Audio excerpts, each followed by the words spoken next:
Assalamualaikum. Penonton sini mestinya udah pada tahu ya, autofagi yang durasinya panjang itu bisa memunculkan healing yang extraordinary. Tapi kalau untuk dapetin itu mesti kita fasting berhari-hari, jarang ada yang mau dan mampu. Wah, gimana nih menyiasatinya? Yuk kita ringkaskan suatu reportase dari ide-idenya Profesor Walter Longo. Berangkat dari filosofi dulu ya. Kehidupan itu cenderung akan lebih lestari kalau seimbang dan balance. Orang Asia Timur bilangnya yin and yang gitu ya, mesti harmonis. Secara jangka panjang, orang nggak sehat itu terjadinya karena ketidakseimbangan ini. Ada yang nggak sehatnya ekstrim kiri, rontok melulu, gizi buruk, malnutrisi, dan seterusnya ke arah situ. Sebaliknya juga ada, nggak sehatnya karena ekstrim kanan, makan melulu, tiada henti, keseringan makan, kebanyakan makan. Pakar-pakar kesehatan kekinian sekarang sering nih menyoroti soal ini. Contoh, Dr. Jason Fung. Kemarin saya dengerin lagi beberapa sharingnya. Tapi karena ini tuh sifatnya mendasar ya, seringkali disebutkannya cuma sekilas saja. Wisdom ini secara umum mungkin udah pada sering dengar ya, bahwa kalau mau sehat kita mesti imbang antara fasting dan fiesta. Kita mesti imbang antara berpesta-pesta ria dan berprihatin ria, imbang antara puasa dan pesta. Right? Tapi di balik itu ada detail tersembunyi, dimensi ketiga.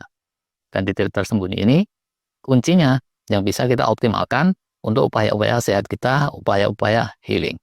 Bahkan ya, metode-metode canggih kayak format FMD atau fasting mimicking dietnya Profesor Walter Longo itu dibangun atas detail tersembunyi ini. Bagaimanapun, hati kita tahu ya, dunia ini tidak begitu saja hitam putih. Walau dibilang hidup itu kayak dua sisi mata uang, realitanya sisi mata uang itu sendiri ada tiga. Sisi depan, sisi belakang, dan ada bagian sampingnya yang tipis. Nah, itu filosofinya. Sekarang langsung yuk, soal puasa versus pesta. Yang bagus nih dapat tahu kan ya, rata-rata sehari itu ya 50% tubuh kita berada dalam fase pesta, 50% berada dalam fase puasa. Sekitar itu. Pas puasa itu terjadi pembersihan, perontokan, daur ulang, cuci piring. Pas pesta terjadi tata ulang, penumbuhan-penumbuhan, perbaikan, building, rebuilding, bangun ulang. Tapi kalau mau balance, kita tidak bisa berhenti pada gambaran seperti itu toh. Kita mesti melihat lebih detail. Nah, begitu pesta di stop ya, di ujung pesta, realitanya itu kita nggak langsung mode puasa loh. Demikian sebaliknya, selalu ada masa transisinya. Contoh nih, selesai makan kita lari-lari, olahraga. Atau selesai makan tidur. Itu bukan artinya masuk mode puasa secara instan. Karena makanan kan masih terjadi ya, 2 jam gitu atau lebih. Begitu sebaliknya. Sepas puasa panjang, terus kita diasup makanan, itu tidak serta-merta mode pesta secara instan. Perubahan hormonal, enzim, proses-proses, itu kan nggak bisa kayak sulapan, benar nggak? Profesor Walter Longo dan kawan-kawan di California sana menteorikan, kalau fase transisi ini disiasati dengan cermat, kita bisa bikin proses-proses healing lebih optimal, lebih impactful. Dan kita bisa munculkan autofagi yang panjangnya nggak kira-kira, tanpa kita beneran mesti puasa super panjang. Beberapa siasatnya makin kesini makin populer. Yuk kita obrolin. Healing paling top itu saat tidur malam. Udah tahu ya. Tapi kalau kita makan menjelang tidur, apalagi sampai kenyang, itu di awal-awal tidur pencernaan masih aja terus kerja. Masa transisinya bisa panjang. Nah, demi mengoptimalkan healing, akan merekomendasikan agar kita berhenti makan bukan menjelang tidur, tapi lebih awal, minimal 2 jam sebelum tidur malam atau ideal lagi 3 jam atau lebih. Nah, orang buka puasa juga sama. Begitu beduk maghrib, itu sunahnya memang mesti menyegerakan berbuka, iftar, sehingga bisa segera mendapatkan efek endorfin, yang merupakan booster healing juga. Tapi, sebetulnya kalau mode puasanya bisa agak diulur dengan cermat, autofagi dan lain-lain, itu bisa lebih panjang, lebih optimal, dan lebih impactful. Nah, demi mengoptimalkan itu, teruslah akan membuat rekomendasi saat buka puasa, yang terbaik kita menyegerakan buka puasa, tapi asupannya minimalis. Sehingga efek endorfin, kegembiraan, hormon kebahagiaan dapat seiring bersamaan dengan autofagi dan serangkaiannya yang belum terhenti. Wah, mantul nih. Itu yang muslim nih ya. Sekedar info, Rasulullah SAW itu udah mempraktikkan seperti itu loh. Buka puasa itu minimalis. Maksimal banget itu makan kurma matang, tamar yang coklat kemerahan 3 butir itu. Tapi itu tuh jarang. Yang lebih sering, hanya 2 butir saja. Itu pun kurma muda atau rutop yang kehijauan. Dan sering juga beliau sekedar minum air tawar toh 2-3 teguk saja. Bayang tuh, healingnya pasti jadi healing kuadrat. Autofaginya masih jalan terus, muncul efek endorfinnya.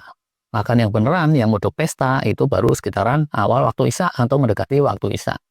Dan hasilnya, sudah di usia 60 tahun pun sampai akhir hayatnya, Rasulullah itu kondisinya prima, masih sigap untuk ikut berangkat ekspedisi militer segala tuh di padang pasir yang ganas, dan bahkan uban di rambutnya itu baru beberapa helai saja. Silahkan dicek sama para ulama kalau nggak percaya.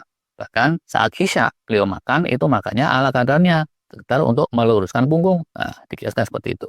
Terjadi beneran nih, seperti konsep FMD atau Fasting Mimicking Dietnya Profesor Walter Longo dan pakar-pakar di California dan MIT sana yang kekinian. Kalau FMD ya, yang ala Profesor Longo, itu 5 hari berturut-turut. Sedangkan Rasulullah itu bisa full sepanjang Ramadan tuh. Alias durasinya 4-5 kali lipat dari FMD yang zaman sekarang. Ini tidak mudah tuh untuk dipraktekin. Godaan psikisnya itu tidak bisa diatasi oleh manusia kebanyakan. Tapi ya kalau dibilang susah banget secara teknis, enggak juga. Kalau tanpa siasat FMD, ya terjadi seperti ini ya. Begitu puasa diakhiri, mode fasting akan segera berubah jadi mode transisi, sekejap mata, setelah itu masuk ke mode pesta, autofagi selesai. Kalau nanti masuk mode fasting lagi, harganya reset dari nol lagi. Sedangkan kalau yang siasat FMD, ya terjadi seperti ini. Begitu puasa fasting diakhiri, itu asupannya harus dibuat sedemikian rupa, sehingga sebelum sampai ke mode fiesta yang sejati, asupan di stop, dihentikan. Ibaratnya ini jadinya mode fastingnya nggak terhenti atau ke reset, tapi sekedar pause sejenak.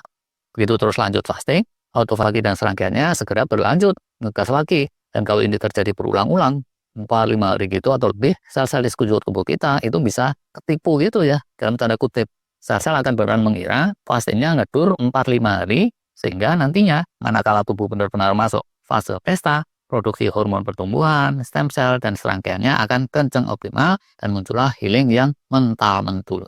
Mental-mentul beda lagi dengan artinya.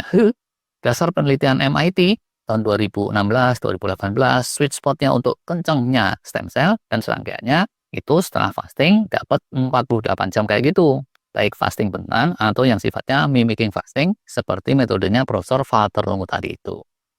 Tapi ini ada tantangan dan kendalanya loh ya. Pertama tadi itu, kendala psikis. Lagi nanggung disuruh berhenti gimana sih? Kebanyakan orang tuh akan kena mental sih ya. Walaupun secara fisik, ini sebenarnya udah lebih enak, jauh daripada tidak buka puasa sama sekali. Keduanya yang jadi kendala, ngepas-ngepasin takarannya itu kan tricky ya. Kelewat takaran dikit, pleset lah. Masuk mode fiesta, bubar semua. Kalau solusinya Dr. Walter Longo, ya udah, orang-orang disuruh beli paketnya dia yang sudah dikalkulasi cermat oleh para pakar, sehari terus dibikin porsi makan 6 kali atau sekitar itu, tapi tiap kali makan itu ada paketnya, dikit banget, tinggal diikuti aja sesuai resep itu, kayak minum obat. Di luar itu, minum air tawar masih boleh, teh tawar, kopi tawar, kayak gitu, suplemen tertentu, tapi nggak boleh diasup nutrisi yang lain. Nah, solusi itu tuh mahal, dan di Indonesia bisa dibeli apa enggak, walau alam. Nah, solusi alternatifnya, ya kita mesti ngarang sendiri, mengira-kira, asalkan tahu pakem-pakemnya, dan ini tuh nggak sulit banget. Cuma berhubung ini udah panjang, mending kita bahas di video terpisah aja lah ya. Dan ini udah dulu. Terima kasih.